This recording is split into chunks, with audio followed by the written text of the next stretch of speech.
Hi there guys, so I'm back with part 2 of my La Révolution Française movie review. Again, just to recap from the first one, hopefully you can check out video 1 so that you can see where we've left off. But again, just to recap, this is a 1989 movie, second part of a celebration of the 200th anniversary of the French Revolution. This came out in 1989. Massive budget, pretty much overseen by the French government as well, to make sure that they mark the centennial with a lovely piece of drama such as this as well. They try to make it as neutral as possible, just so they don't offend anybody on the right or the left. So in a way that does little detract here and there from it by being too straight down the line, but I will say overall I think they did a lot of justice, and I think that if you want to see a little bit more, then you can seek it out yourself. But this is the second part, and this covers the years of 1792 to 1794. This is part 2 of La Révolution Française. This is Les Années Terribles. So the years of rage, the years of, effectively I would say, the years of terror. This is where we start to see the shift of the French Revolution, the first years of initial hope. We see the transference of power from a constitutional monarchy in the hands then of effectively a ever extremely lurching faction of in the National Assembly, and then later the National Convention. This is where we start to see the extremism take hold, and also to see where the boundaries of human misery, human control,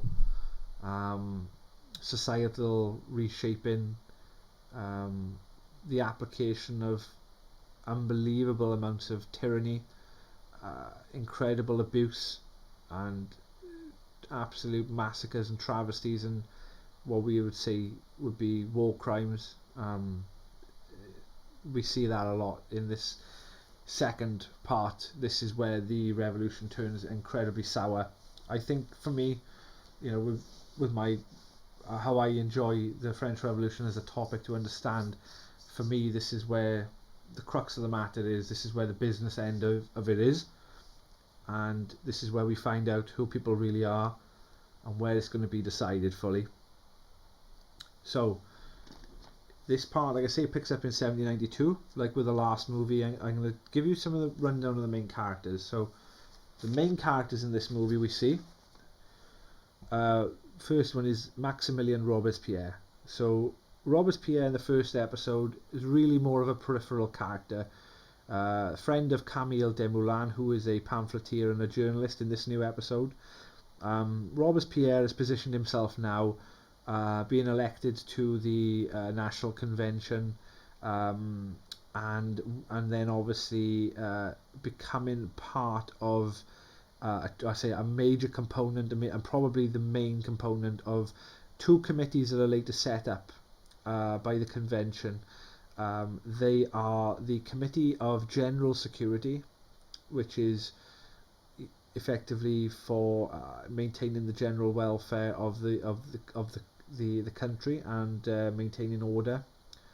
And then you have the infamous Committee of Public Safety, which is the main.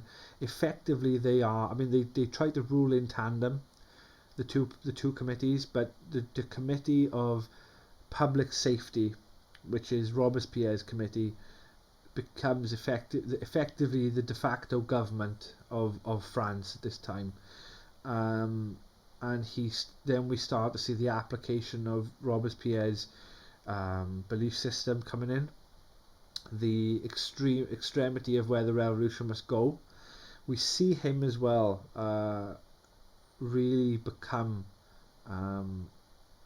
even unbeknownst to him at the time, a modern day dictator in all but name. But again, superb acting, absolutely amazing acting by Andrzej Seweryn, Polish actor, but incredibly believable. The mannerisms, the way in which he speaks, that air of superiority, is unbelievable. The second main character is Georges Danton, played by Klaus Maria Brandauer. We see a lot of him in the first episode. He is come across more of like a bit of a blunt instrument. He's loved by the local people. He's a lawyer by trade, but he, like I say, he's loved by the local people. He's an everyman's man. He's a drinker. He likes to go out and sleep with women, and he's got a attractive wife, as opposed to Robespierre, who was single and a bachelor apparently, quite closeted, but Danton and Robespierre, polar opposites from each other, put it that way, and that's where the most interesting dynamic of this second part comes through. And in the middle of those two polar opposites, we have a friendship between with the pair of them, with Camille Desmoulins. So Camille is Robespierre's childhood friend. They went to school together. They are very similar, particularly in the early years of the revolution, about where they see it going. You see Robespierre more or less sort of take Desmoulins under his wing. He is the older of the boys, and really sort of steers Desmoulins, who has got a very childlike demeanour, I will say, and naivety as well, whereas Danton is very much of an equal to Desmoulins, but you can tell that there is an element of not so much using Desmoulins, but allowing Desmoulins to sort of do the talking for Danton himself as well. Then we see other main characters here are Louis, the King of France. He's only in it very briefly, but I think the reason why I mentioned him is because I think that the acting in this second part of the movie is of such such gravity, and the way in which he plays him, the forlorn hope that he could get out of this situation, that the man who never wanted to be king is going to be struck down by his own people, that he never intended any of this carnage or anything to happen, but because of his ineptitude, because of his indecisiveness, because of his lack of leadership skills, because of his lack of charisma as quality as a man, he is effectively fucked, and we see that early on. The other character is Marie Antoinette. She's only very, very briefly in this, but again, like Louis, the trial, or kangaroo court, as they should say, but it's a bit of a political sham trial. Really, it's a show trial. It's not really a trial as such. As the verdict is already arrived at. They're doing the trial for the pretense of how can I put it, of the process of the judicial system in France at the time. But I think Jane Seymour plays that very, very well.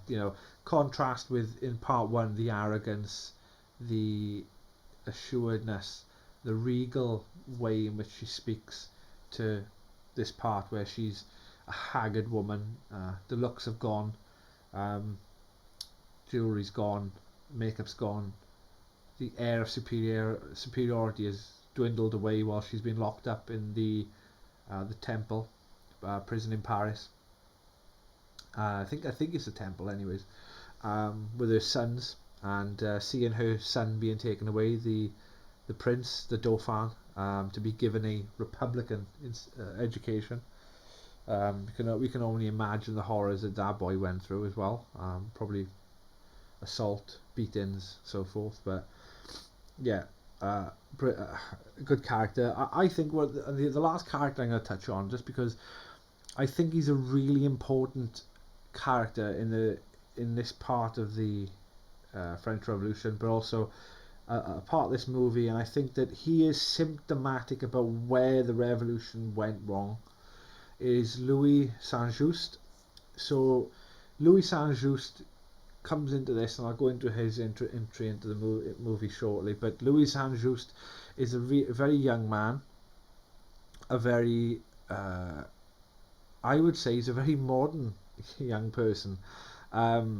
You see a lot of young people today regurgitating words, regurgitating political slogans, regurgitating political opinions, regurgitating positions that they identify with. They identify with. Now, they haven't probably thought them through. They've probably heard something that sounds convincing or logical, and they've picked it up and they run with it because their heart is in the right place. And so forth. But Saint-Just is very much like that. He is a child of the Enlightenment. He is being brought up witnessing this cavalcade of revolutionary fervour over the last 3 years.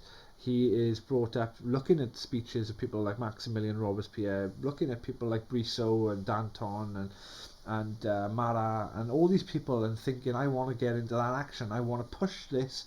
How far can we push this before we get shut down? There was effectively a land of make-believe, really, at this point in the revolution. The monarchy had ceased to be a power or influence at all on society, and there really was an air of make-believe about where this could actually go. And I think what's symptomatic of this latter part and the descent into the terror is people like Saint-Just. He's a very, very intolerant person, intolerant of other people's opinions, intolerant of other people's beliefs. They may have held them for years. People maybe like the Catholic Church, like their priest. They may like their job. They may like working on the land for their feudal lord. But that is not what he wants for you. He knows what's best for you. You are just stupid. You are a peasant. You are an artisan. Let him tell you how it's going to be, how you can be made from this flawed human being, and you are going to be remade into this perfect person. You're gonna, we're gonna remove all the things like saying Monsieur and Madame, and we're gonna say to you, if you say that Monsieur or Madame, you're a fucking aristocrat, and we're gonna lock you up, and we're going to kill you. So you need to say citoyen, citoyenne. So you are a citizen. You are no longer a man and a woman, or a Mr. and a Mrs. That's too aristocratic. Also, you don't wear certain things. Don't wear this. Don't powder your wigs anymore. Don't do this. Just a very intolerant person, and that'll be highlighted with his introduction into the film now, which I'll go into. So that's all the characters, and where we pick up. So we've left off at the end. In 1792, the attack on the Tuileries Palace by Parisians and elements of the National Guard and the army, displeased with the king effectively trying to, the defeats on the battlefield to Austria and Prussia, as well as the fact that the king being recalcitrant, not really sort of meeting the National Assembly halfway in terms of wanting to push this constitutional monarchy forward.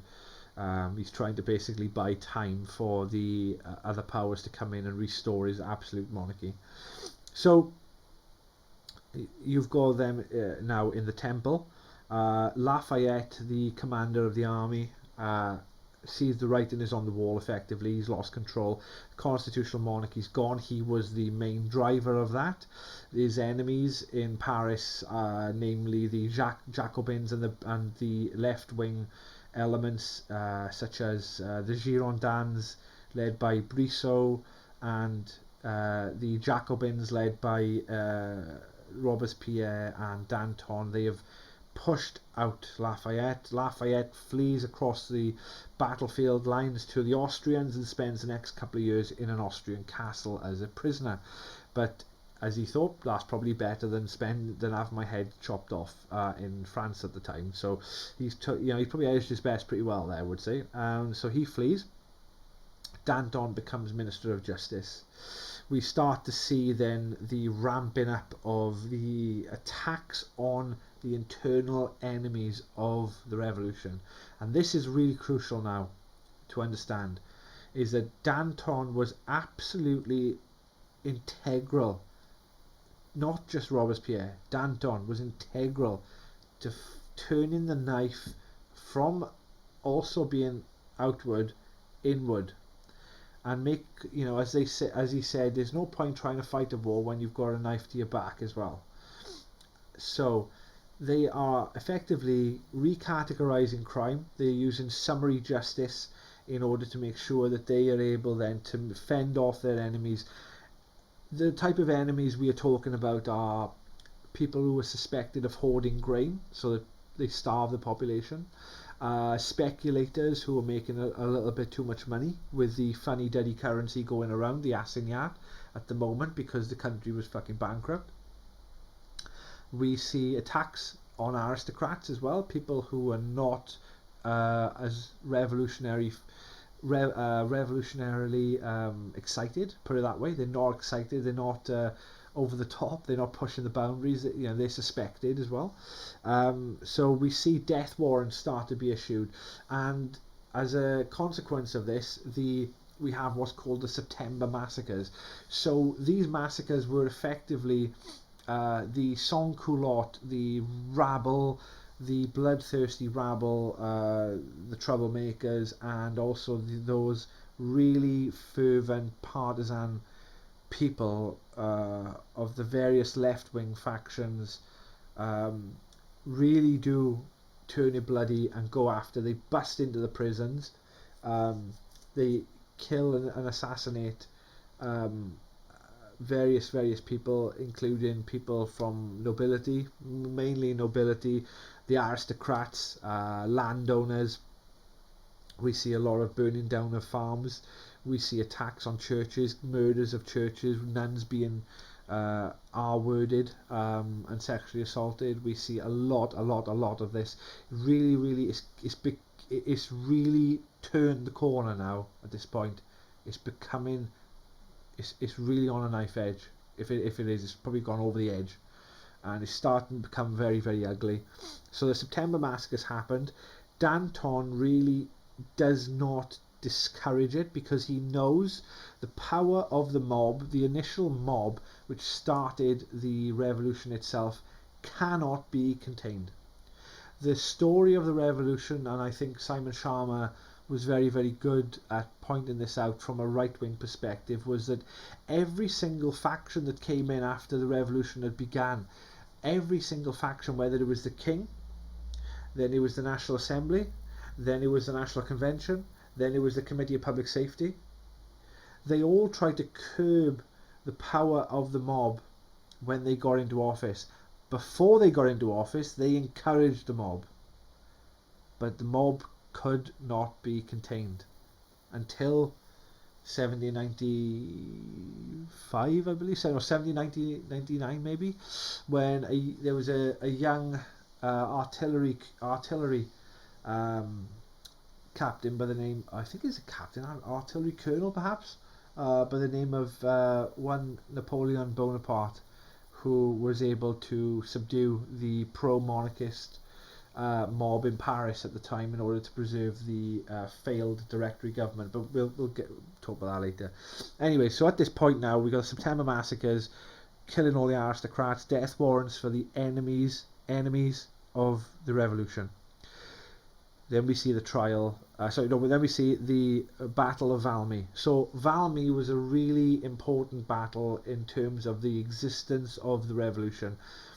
You had a ragtag conscript National Guard army go toe-to-toe with the Prussians at Valmy. They were able to win, effectively not through any, I would say, through any great military maneuvers, not through any application of superior technology or anything like that, but by sheer force of will, by sheer numbers, by sheer grit and just a determination to survive.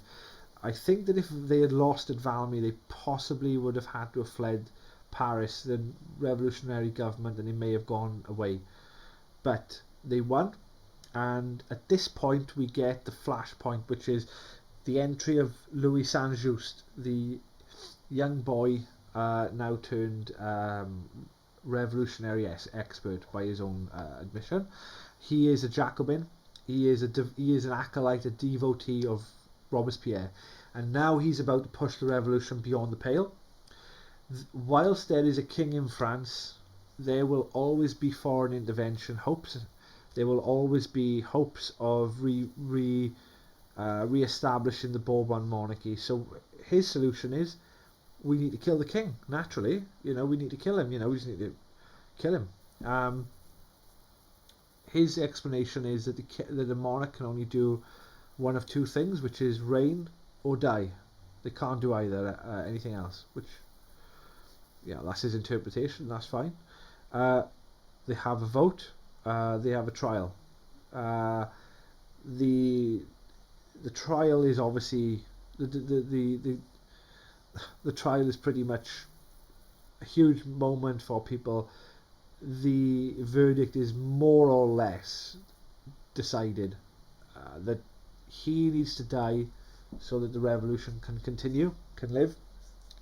There are people who abstain. There are holdouts. There are people who say they vote for death but suspend the sentence.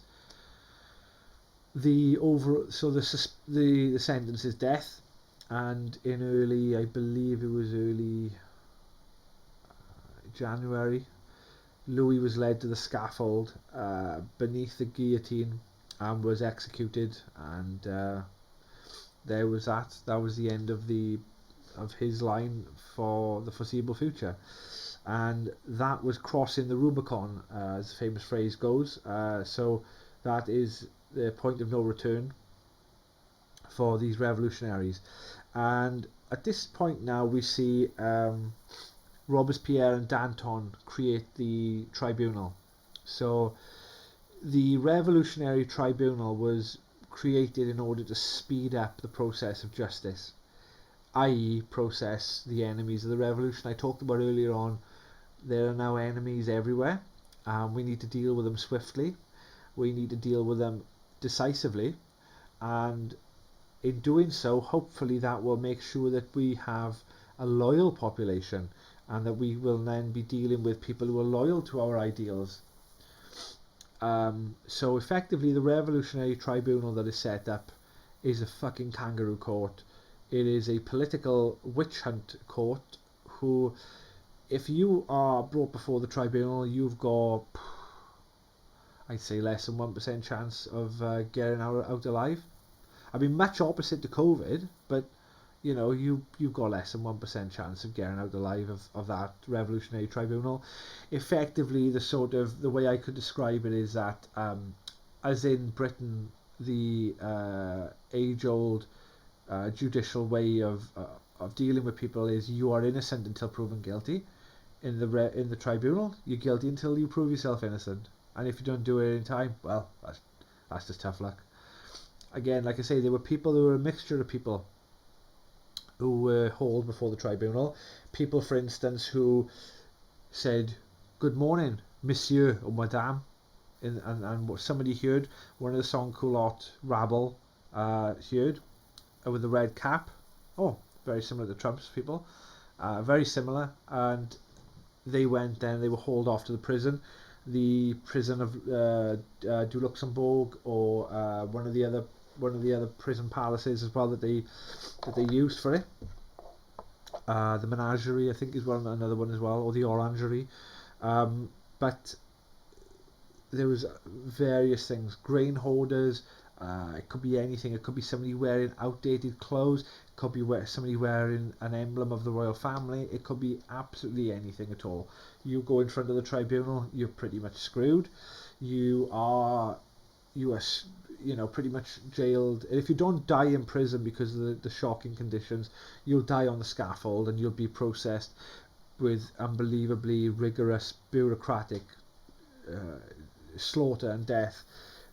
None the like that we would see again until the 20th century, I think, namely the Russian Revolution, the Holocaust, and also the Chinese Cultural Revolution as well as other, the Pol Pot's Cambodian, I can't remember what it's called now, killing fields as well. So yeah, it's just a precursor to what history would teach us later on, what would happen, the descent into terror. Anyway, so we've got the tribunal set up. The first thing they do, you have a battle between the two factions of the left. So the king's dead, You got the two factions now on the left who've killed the king, vying for control. You have the Girondins, led by Brissot, who is more of a sort of middle of the road,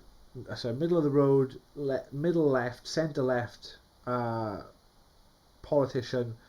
Whereas then you have the Jacobin faction on this side, and they are very, very extreme,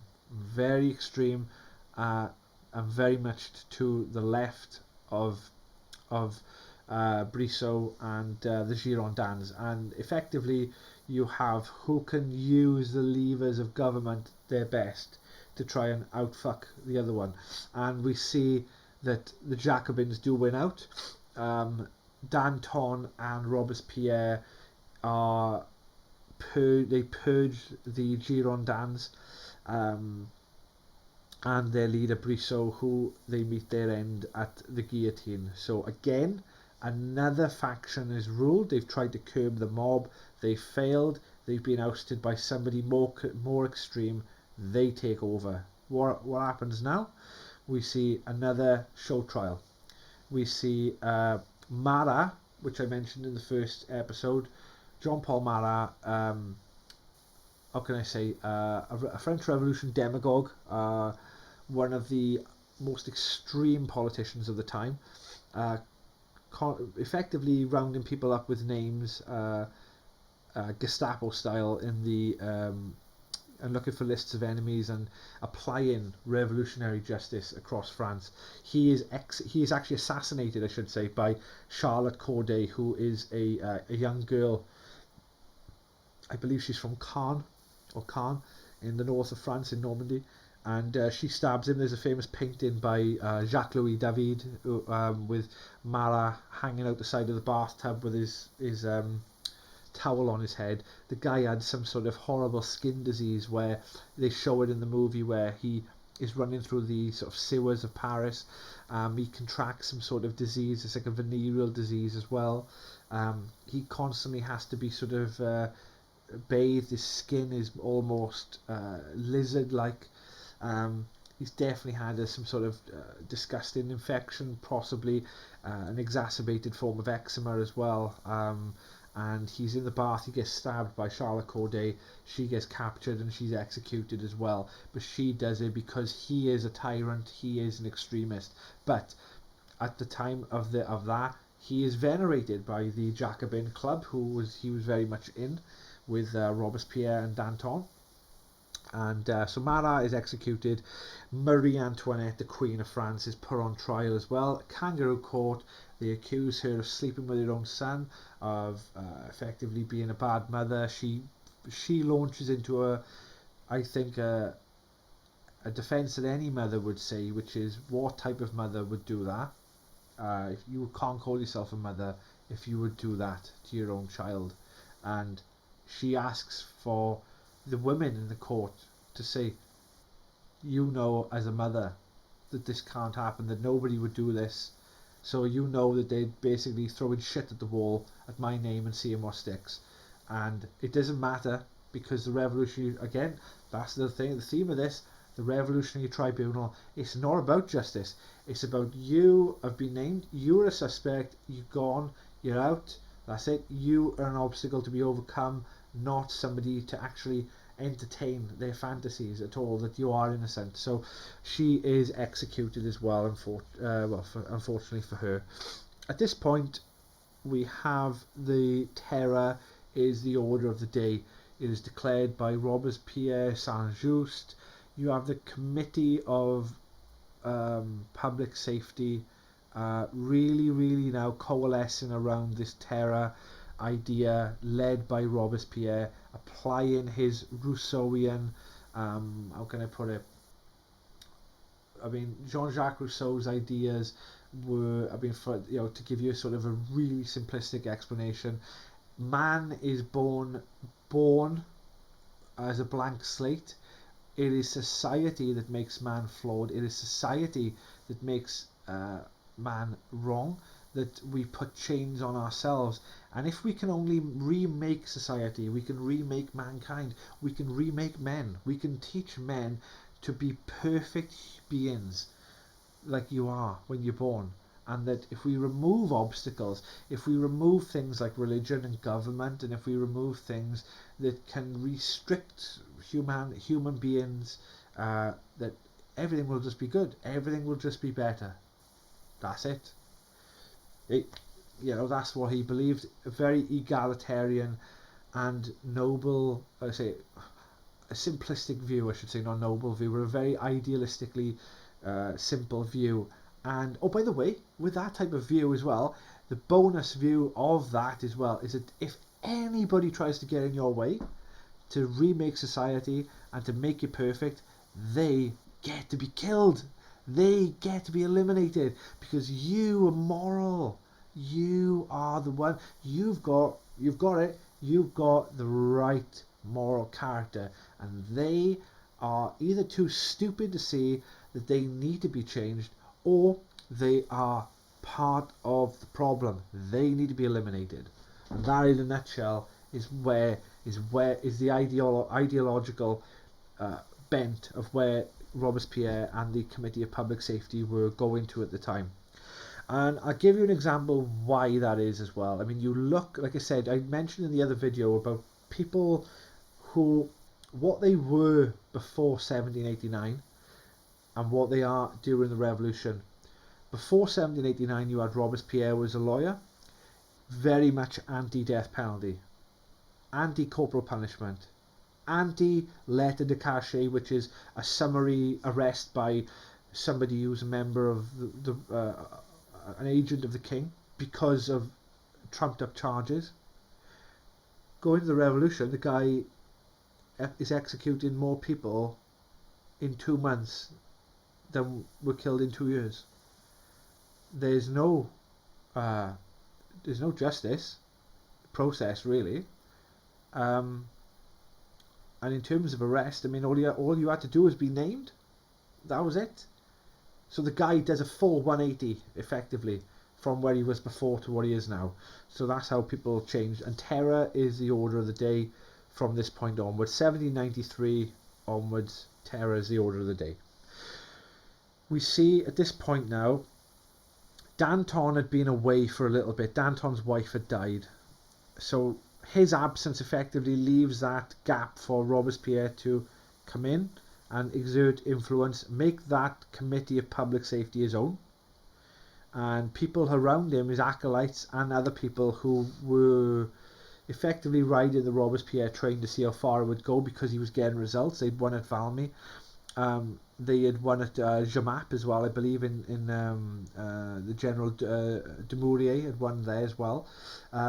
They were coming up with all sorts of new ways of remaking the world. So, like I said, new forms of address like citoyen. They reformed the entire calendar. So no longer was a week 7 days. It was 10 days. You would have numerous months. The months were renamed. The reason for this was to eradicate any previous attachment to religion, and that there was going to be a new religion of nature worship, worshipping the natural world. Very, very much an Enlightenment biased slant towards scientism, or towards what they felt was the more benevolent of a religion. So a new sort of new state religion, if you have it that way, new way of organising society. So the Committee of Public Safety rocking and rolling. Danton comes back. He says, hang on a minute, whoa, these courts, this tribunal I set up, this is not what I wanted. We need to set up a new tribunal, a court of clemency, in order to examine whether people in jail are being held there because maybe we are being a bit too sensitive. Maybe we are using a hard touch too much. You have a leader emerge at this time of the sans-culottes, the rabble of Paris, effectively, and the ultra left-wing partisans, even further left to the Jacobins, are led by a man called Ibert. And Ibert, like Desmoulins, is a pamphleteer. He's a journalist. He's got his own paper. He's pushing out far left political propaganda, and he's questioning the government, undermining the government. They're not going far enough. We need to kill more people. We need to confiscate property. We need to turn the churches over and the money over to the population of Paris and so forth. Very, very radical ideas. Ibert looks at Danton and thinks, hang on a minute, that's a sign of weakness, asking for clemency. These people are in jail, and these people are going before the tribunal because they're guilty. Simple as that. Simple as that. They need to be eliminated, and you, to say they're not going to be eliminated, you are suspect. So he attacks Danton. Robespierre steps in and saves Danton at the Jacobin Club. He was about to be denounced, but Danton is saved. Ibert is arrested instead, and he is executed along with a large portion of his cadre. They tried to basically cut the head off the snake of this threatened far left insurrection threat to the Committee of Public Safety.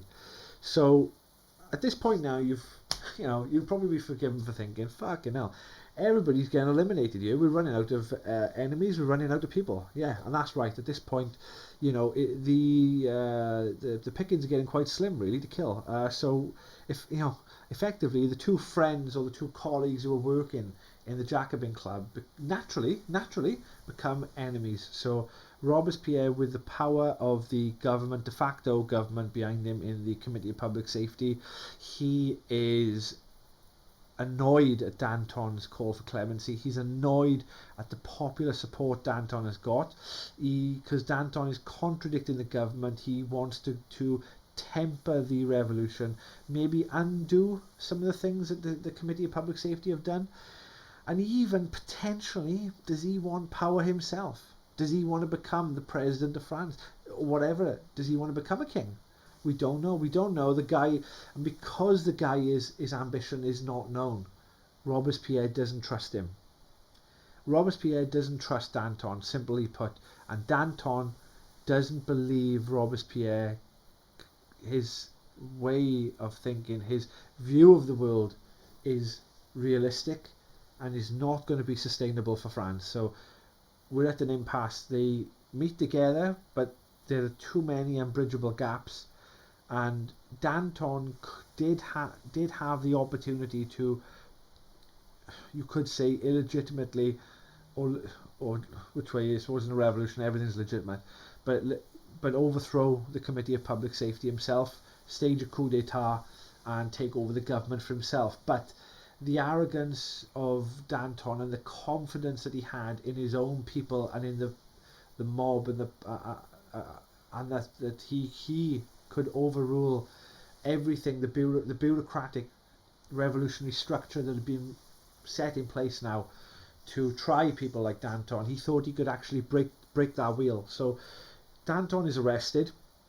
He puts up no fight whatsoever. He is put on trial at the Revolutionary Tribunal. Now things start going very, very well for Danton. The tribunal is at an impasse. They are forging shit documents to say that he's done this, he's done that, and slandering the name, and throwing out every rumour or speculation that they can do to try and throw shit at Danton so that he is processed quickly. This is not an ordinary prisoner. Very similar to the King and the Queen, this is not an ordinary person to process through the tribunal. This could lead to civil war. This could even lead to the fall of the government if the result doesn't go the right way. So the lead prosecutor, the lead of the Revolutionary Tribunal, which is Fouquier-Tinville, cousin of Robespierre, actually, I think it's Robespierre, he shuts down the trial effectively, does not allow Danton to carry on with his oratory and his brilliant speeches and his convincing and his logic, everything that a good lawyer like Danton would do to win a trial in court.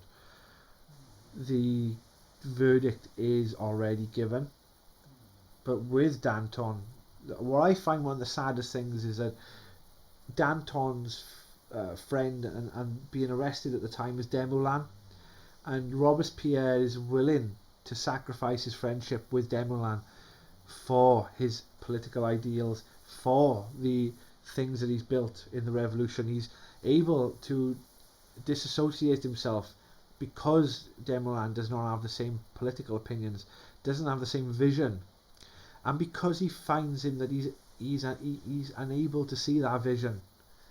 He isn't worth saving, despite the fact that Robespierre is godson to Desmoulins' child, that his best friend, that he's been brought up with him all his life, that they have an intertwined friendship with Desmoulins' wife and family. He cuts that Gordian knot. He cuts the knot and says, no, Desmoulins going as well. So Desmoulins is executed by guillotine, as is Danton. So be forgiven for thinking that's the end of the film. No, not really. The best chapter, I think, is the last chapter. So Danton is arrested, and what we have then is really this is where the screw is turned one too many times. There are no enemies left, really, for this government. They've killed every major faction leader. They're stamping out protests. They've recurbed the press. They are shutting down press that they don't like. Where they were, the France was in 1789, and just after 1789, they've gone a full 180 back to where they were. They've become more tyrannical. The bureaucratic state is more functional, and that is why things have become a lot worse. I mean, for everything that the royal ancien regime were, they were very good bureaucratically in order to run the army, to run the nation, which is why the revolutionary government find it hard to, in that continuity, to run the country. But what the new revolutionary government was better at was the judicial application and also the bureaucratic application of power, consolidation, and also the elimination of one's enemies as well. So at this point now we see Robespierre doesn't really like all this sort of atheistic burning of the churches, sexually assaulting nuns, killing priests, and also he believes that you need religion, but just not the Catholic religion, but you need a religion.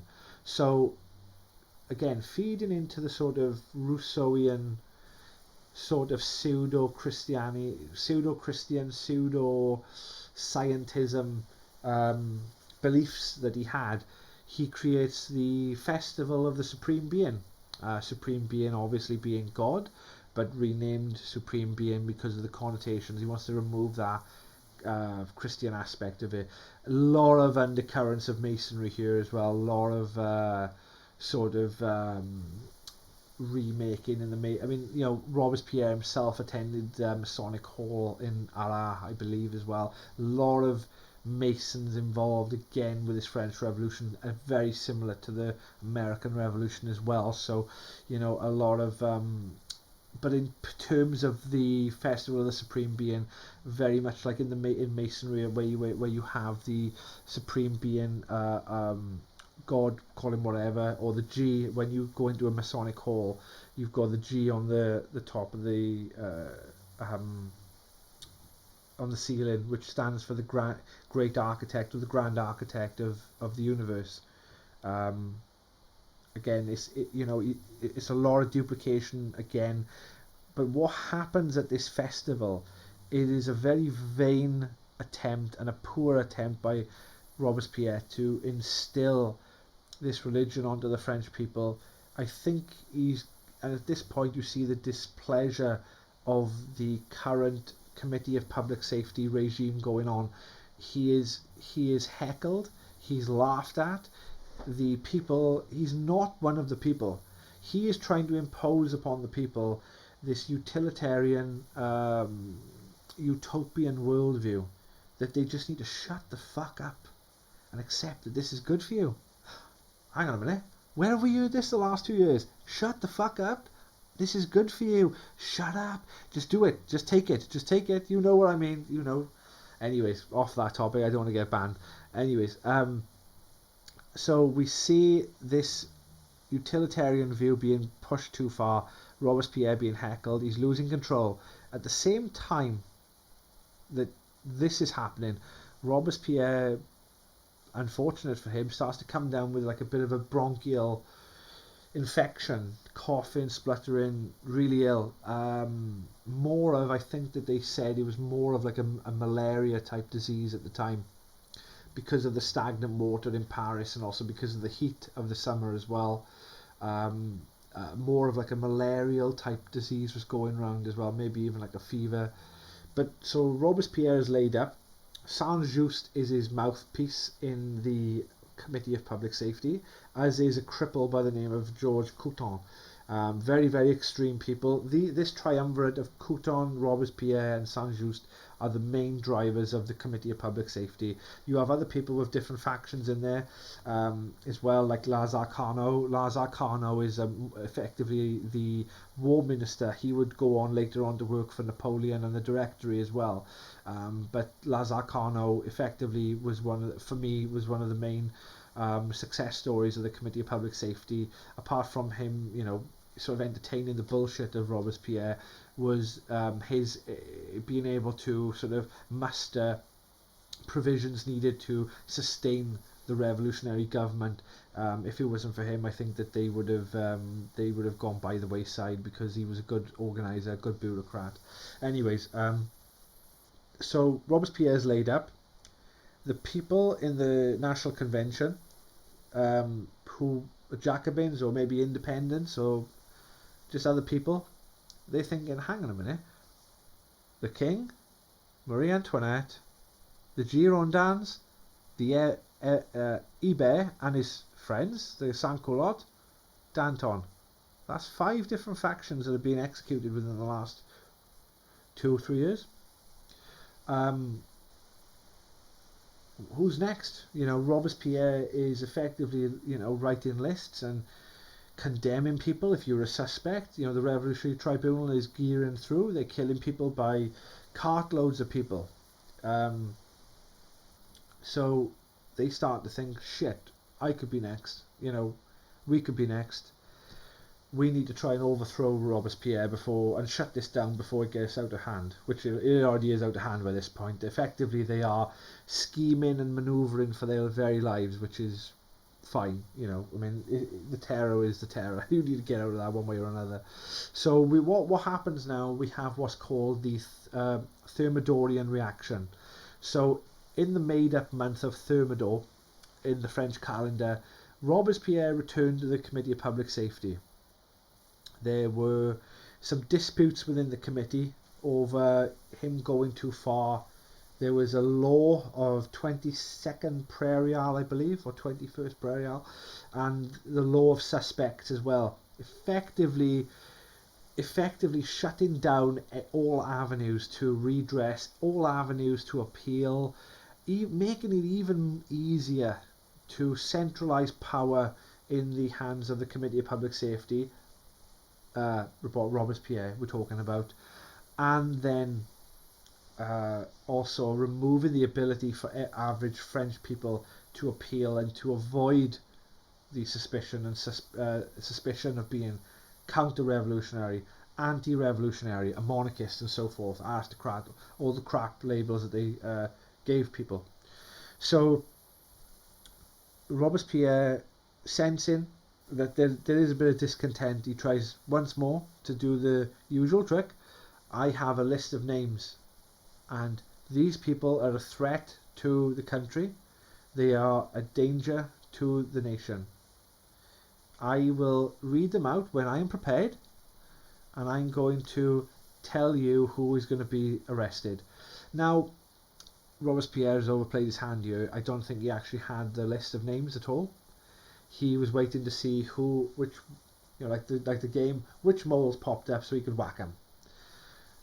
The difference was that all the moles popped up at once, and they'd overrun Robespierre. So effectively, there was enough of a reaction to Robespierre's threats to the members of the convention that there were traitors, suspects amongst them, that they thought, no, you give us the names. Give us the names now. List the names now. He doesn't. He gets shouted down. him, Saint-Just and Couthon, they are run out of the convention. We see Robespierre flee the convention and hold himself up with his in the Hotel de Ville in Paris, which is his base of operations for the committee. Other members of the Committee of General Security, as well as other people in the convention, such as Paul Barras, they go out of their way to make sure now that they shut down Paris. They take control of the army, the National Guard. They make sure that they effectively they declare Robespierre, Saint-Just, Couthon, and the other acolytes of that faction outlaws. So Robespierre is holed up in the Hotel de Ville, trying to get letters out to say, can we get the army? Who's on our side, basically. It's too late, unfortunately. The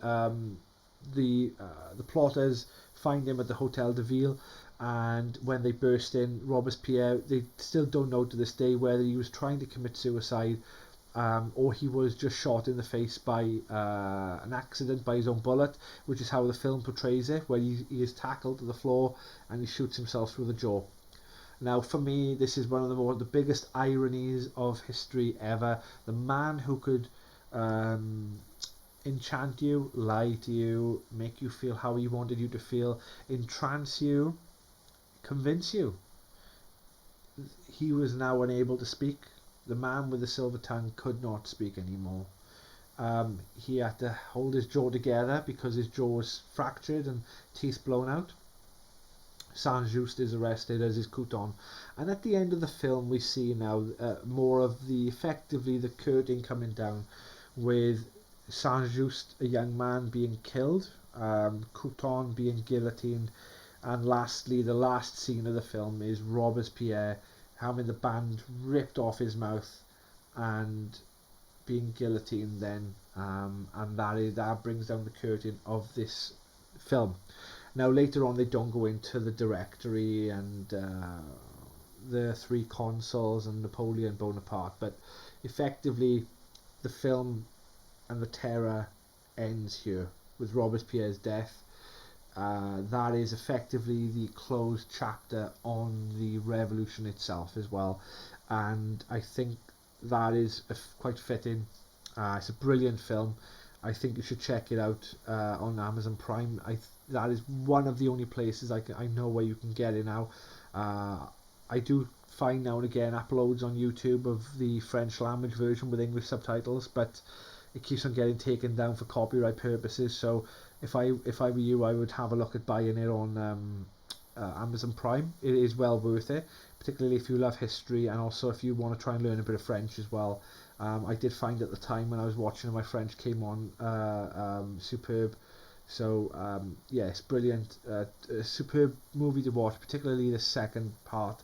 My review for this is 4.5 stars out of 5. I really enjoy this second half, and I think that is a fitting end really for the characters, knowing how it did go down as well. So yeah, hopefully you enjoy it as well. I mean, I've gone off now for nearly an hour, so hopefully you enjoyed this, and yeah, let me know what you think, and remember to subscribe to the channel.